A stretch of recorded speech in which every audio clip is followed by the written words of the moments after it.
I am sitting at the large oak dining table, enjoying a peaceful family brunch. I am mid-bite when my sister-in-law, Vanessa Reed, suddenly laughs loudly. She looks around the room and says, "Let us be completely honest with ourselves for a moment. Danielle has always been deeply jealous of this family. She even tried to sabotage my new business last month." The room goes silent instantly. Every single eye at the table turns to look at me. My chest tightens and I feel like I cannot catch my breath. I did not even know she was accusing me of something this serious, let alone saying it out loud in front of everyone. My husband, Marcus Reed, frowns deeply and looks at his sister. "Vanessa, what on earth are you talking about?" he asks. She just shrugs her shoulders and remains very calm. "Oh, please, Marcus, do not act so surprised. I have the proof right here on my phone." My heart begins to race. Proof? I feel the ground shift beneath me like an earthquake. What proof could she possibly be talking about, and how long has she been telling this terrible lie behind my back? I look at her smug face and realize my life is about to change forever. The conversation around the table explodes into a million different whispers. Relatives start to mutter to one another, and my younger cousins exchange worried looks. Vanessa pulls out her expensive phone and taps the screen. "Messages do not lie," she says with a cold smile. She flashes several screenshots around the table. They appear to be messages from me, saying horrible things and trashing her business. My heart drops into my stomach as I see my own profile picture next to those mean words. "They are fake," I say quietly, but my voice sounds small and weak in the noisy room. No one meets my eyes. They all look at the floor or at their plates. Even Marcus looks torn. He looks at the screen and then looks at me with a confused expression. Vanessa leans back in her chair, looking very satisfied with herself. "I really did not want to say anything today," she says with a fake sigh. "But I just could not keep quiet anymore. I had to protect the family from this poison." I feel a cold chill run down my spine. If I did not send those messages, then who did? Someone went to a lot of trouble to ruin me. By the time the brunch finally ends, I can feel the temperature in the room has changed. I am no longer seen as family by the people I have known for years. Now, I am just the problem. People actively avoid walking near me. Conversations stop abruptly the second I walk into a room to grab my coat.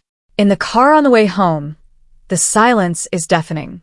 I look over at my husband and whisper, "You do not actually believe her, do you, Marcus?" He hesitates for a long second before answering. That short hesitation hurts me more than the actual lie. "The messages looked very real, Danielle," he says softly, staring straight ahead at the road. Why would she make something like that up? I feel a tear sting my eye. Why does it feel like Vanessa planned every single detail of this perfectly? She chose the right moment, the right audience, and the right evidence to make sure I had no way to defend myself. I realize that I am completely alone in this fight. My own husband is starting to doubt my character because of a few fake images on a phone screen. This was a trap. At home, I sit in the dark living room and replay everything that happened today in my head. I start to think about the past few months. I remember the subtle comments Vanessa made about my spending. I remember the side eyes she gave me when I shared good news. I remember the strange way she always twisted my words when we talked in private.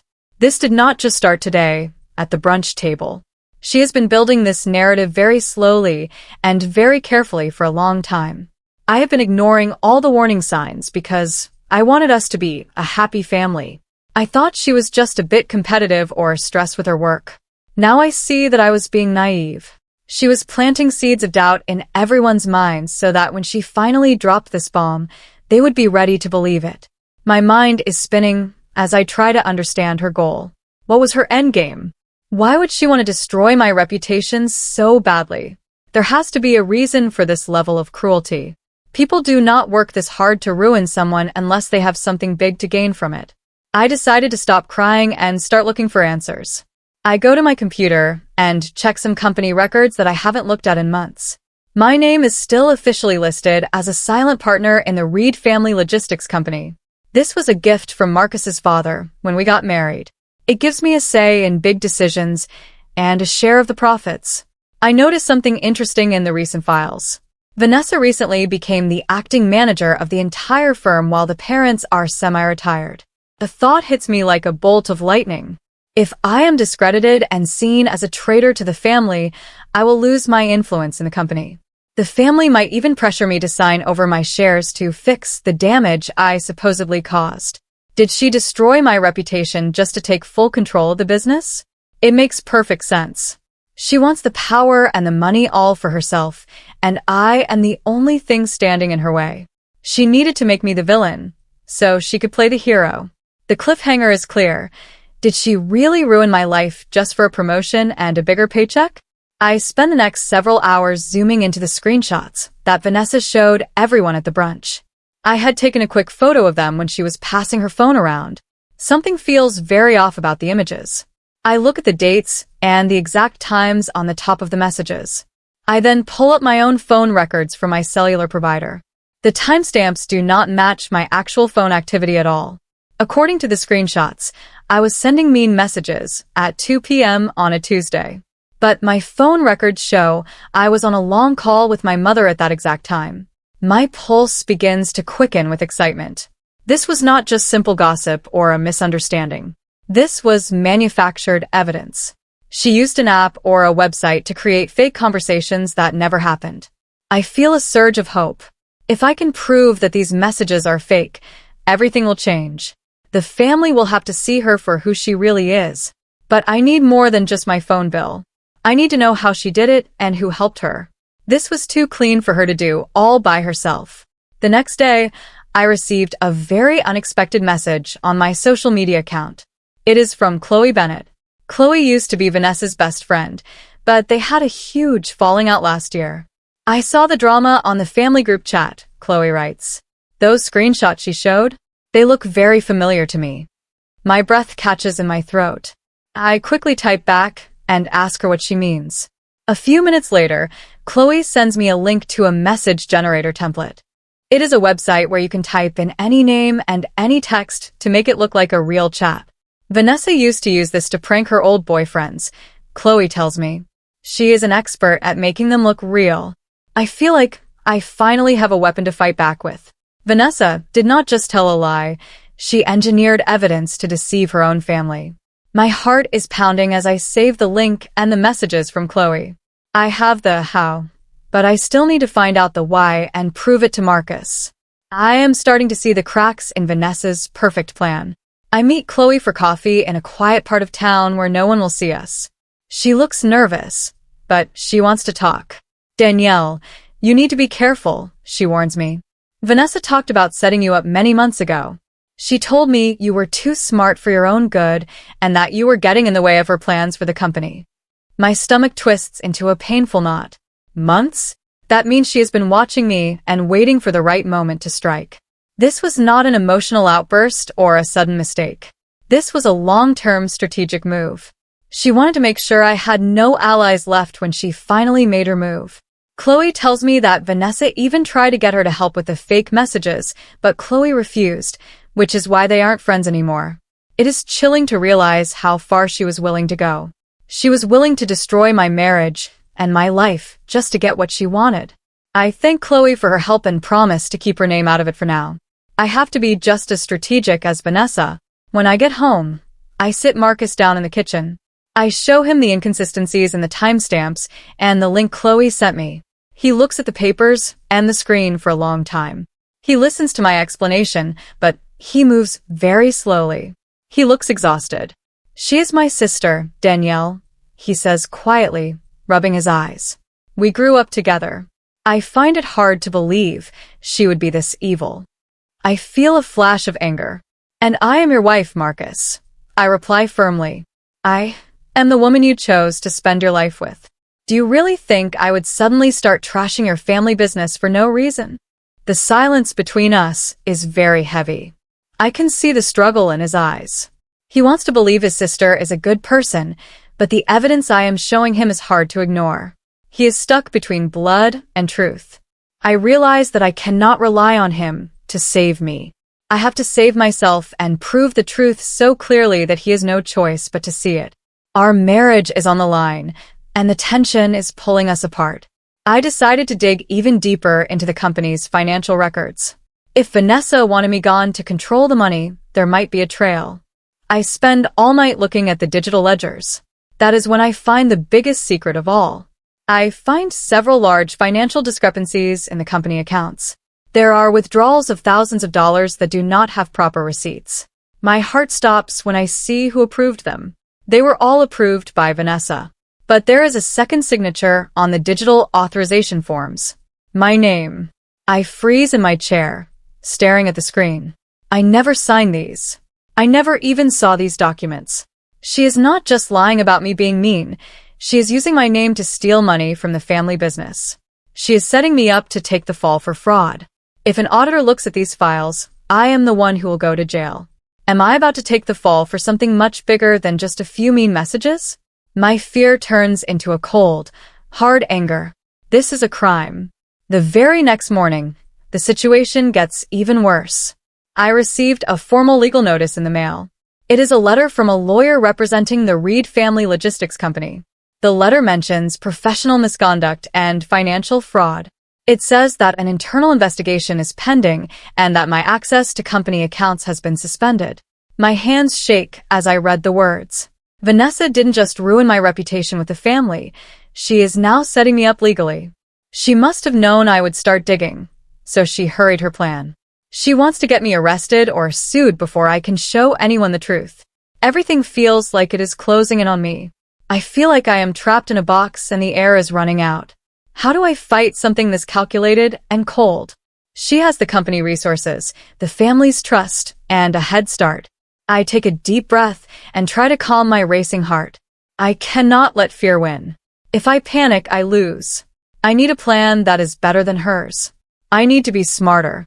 For the first time in days, I stop reacting to every new threat. I stop crying, and I start to think like a chess player. I start planning my counterattack. I gather every single piece of evidence I have found. I print out the phone logs. I save the metadata from the screenshots. I download the financial records showing the forged signatures. I even record a video of myself navigating the message generator website to show how easy it is to fix things. If Vanessa wants a show, I will give her the best show of her life.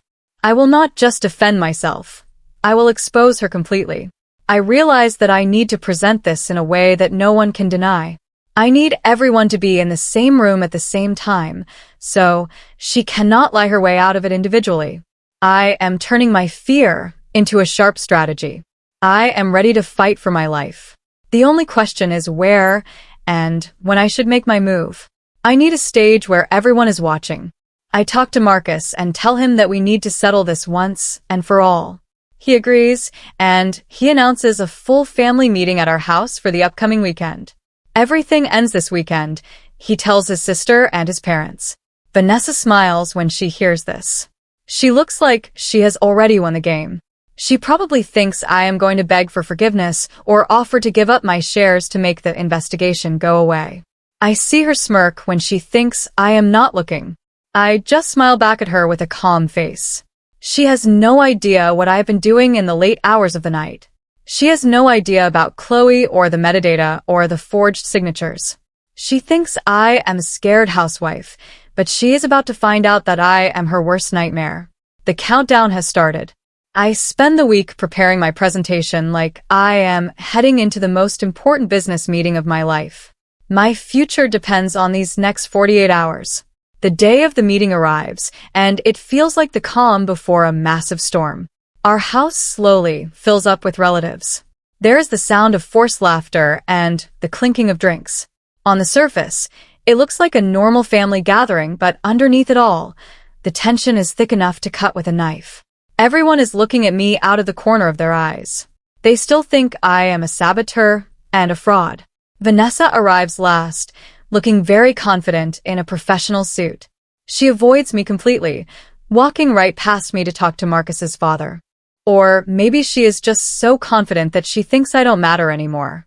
I stay in the kitchen, checking my laptop and my projector one last time. I feel a strange sense of peace now. I know the truth, and soon they will too. I look out at the living room and see 20 people waiting for the meeting to start. My hands are steady. My mind is clear. I am ready for the battle to begin. Who will speak first? Marcus stands up and asks everyone to take a seat. The room goes quiet.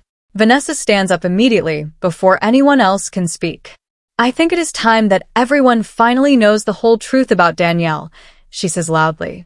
Her voice is full of fake authority. My name echoes through the room like a curse word. People nod their heads, and I can feel their judgment. I do not move from my chair. I do not interrupt her. I do not even look angry. I just sit there and listen. I need her to say everything she has to say. I need her to dig her own grave as deep as possible. She starts talking about this sabotage again. She talks about the fake messages. Then she brings up the financial discrepancies she discovered in the company files. She is laying it all out there, acting like a hero who is saving the family from a criminal. I wait patiently. Not yet. I need her to feel completely safe and victorious before I pull the rug out from under her. Vanessa begins to cry on cue. It is a very impressive performance. She dabs her eyes with a tissue and says, I have spent my life protecting this family business. I worked so hard to build something we could be proud of. And all the while, Danielle was trying to destroy us from the inside because she was jealous of our success. People in the room start to mutter in agreement. I hear someone say, how could she? And another person whisper, so ungrateful. I feel the weight of their collective judgment pressing down on me. It is a very lonely feeling to have a room full of people hate you for something you did not do. But I stay silent. I keep my face neutral. I need them to be fully on her side first. I need them to believe her 100% so that when the truth comes out, the shock will be even greater. Vanessa looks at me with a triumphant expression, thinking she has finally won. She has no idea that she is currently standing in the center of the trap I built. She finally finishes her long speech and sits down. The room turns to me with cold, expectant glares. The silence is heavy and awkward. I stand up very slowly, making sure everyone is looking at me. I take a deep breath and look directly at Vanessa. Are you completely done now, Vanessa? I ask in a calm, clear voice. She smirks at me and crosses her arms over her chest. Yes, I am completely done. I have said my piece. The evidence speaks for itself. I nod my head slowly. Good, I say. I walk over to the projector I set up earlier. Because now it is my turn to speak. I see a flicker of confusion pass through her eyes, but she quickly masks it with a look of boredom. The rest of the family looks curious. They were expecting me to cry or deny everything, not to give a presentation. I hit the power button on the remote, and a large image appears on the white wall. This is the turning point of the entire night. I project the first screenshot that Vanessa showed the family at the brunch. Then, I click a button and overlay the digital metadata that I extracted from the file. Gasps ripple through the entire room as the data shows the image was created using a web-based template just 20 minutes before the brunch started. These messages were not sent from my phone, I say calmly to the group. They were edited and manufactured using a prank website. And I have the logs to prove it. Vanessa's confident smile suddenly falters. She starts to shift in her seat. I then show my actual phone records, side by side with her fake screenshots. The timestamps clearly show I was nowhere near my messaging app when these were supposedly sent. The cousins start to whisper, but this time, they're looking at Vanessa, not me. I can see the sweat starting to form on her forehead. I look at her and say, and I am just getting started, Vanessa. Should we move on to the next piece of evidence? I click the remote again, and a voice recording starts to play through the speakers. It is the recording Chloe gave me. Vanessa's own voice echoes through our living room. I will make sure she looks guilty, Vanessa's voice says clearly. By the time I am done, the family will kick her out and I will have her shares. She is too stupid to see it coming. The entire room freezes. It is so quiet you could hear a pin drop. Vanessa's face drains of all its color until she looks like a ghost. She tries to stand up, but her legs seem to give out, and she sinks back into her chair. Her parents look at her with expressions of pure horror. Vanessa, her father whispers, his voice trembling. She doesn't answer. She just stares at the floor. I look around the room at the people who were judging me just 10 minutes ago. Now they look ashamed. But I am not finished yet. I have one more thing to show them, and it is the worst part of all. I click the remote one last time and reveal the financial transactions I found in the company ledgers. I show the large withdrawals and the forged digital signatures. My name was used to authorize these thefts, I say, my voice growing stronger. But as you can see from the IP addresses, these authorizations were all made from Vanessa's office computer while I was out of town visiting my parents. All eyes snap to Vanessa like a laser. Her breathing becomes sharp and shallow. She looks like a trapped animal. The financial fraud she tried to blame on me is now clearly sitting on her own doorstep. I show the exact path the money took, moving from the business account into a private offshore account in her name. The proof is undeniable. It is right there in black and white for everyone to see. Vanessa is out of excuses. She has no more lies to tell. The room is filled with a heavy, dark energy as the family realizes they have been manipulated by one of their own. Vanessa tries to speak, but her voice is cracked and broken. Nothing comes out right. She starts to say it was a mistake. Then she tries to say I hacked her computer, but no one is listening to her anymore. Her story is unraveling in real time, right in front of the people she tried to trick. For the first time in my life, she looks very small. She doesn't look like the powerful businesswoman or the perfect sister. She just looks like a caught thief. Marcus stands up and walks toward her, his face a mask of pain and disappointment. How could you do this to us, Vanessa? He asks. How could you do this to Danielle? She just starts to sob, but they aren't the fake tears from before. These are tears of fear and shame. I watch her crumble, but I don't feel the joy I thought I would. I just feel a deep sense of relief. I am not the problem. I am not the villain. The truth is finally out in the open. I stand in front of her and say it clearly so everyone can hear. You did not hate me because of who I am, Vanessa. You needed me gone because I was the only person in this family who was actually paying attention to the books. You knew I would eventually find out you were stealing, so you had to destroy me first. The silence that follows my words is heavy and final. The truth lands in the room like a lead weight. Everyone sees it now. They see the greed, the manipulation, and the cold-hearted strategy she used against her own brother's wife. My father-in-law stands up, his face red with anger. He looks at his daughter like he doesn't recognize her. All the lies she told about my jealousy were just a cover for her own crimes. I feel the support of the room shifting back to me. The isolation is finally over. I have taken back my reputation and my life from the person who tried to steal it. The family finally turns on her. The whispers are now full of anger and disbelief directed at Vanessa. Explain yourself right now. Marcus's father demands, his voice booming through the house.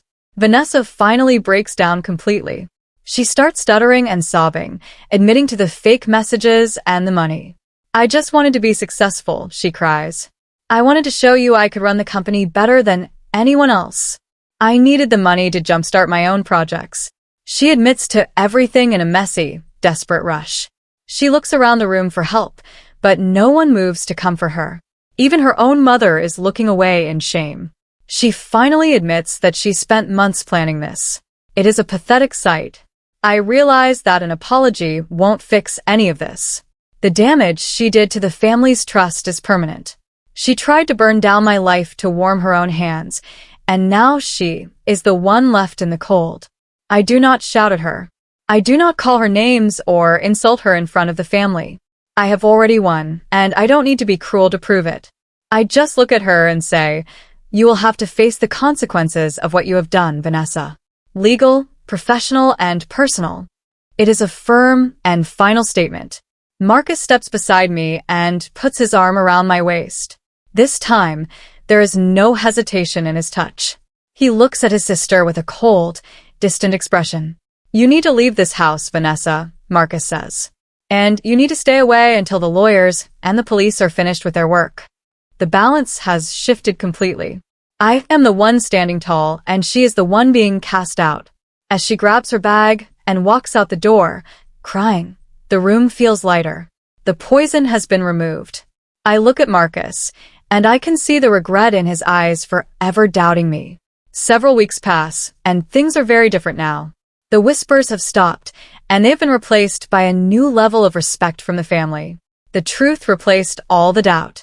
At a small family dinner last night, one of the aunts praised me for my strength and my intelligence. Before I could even respond, Marcus spoke up.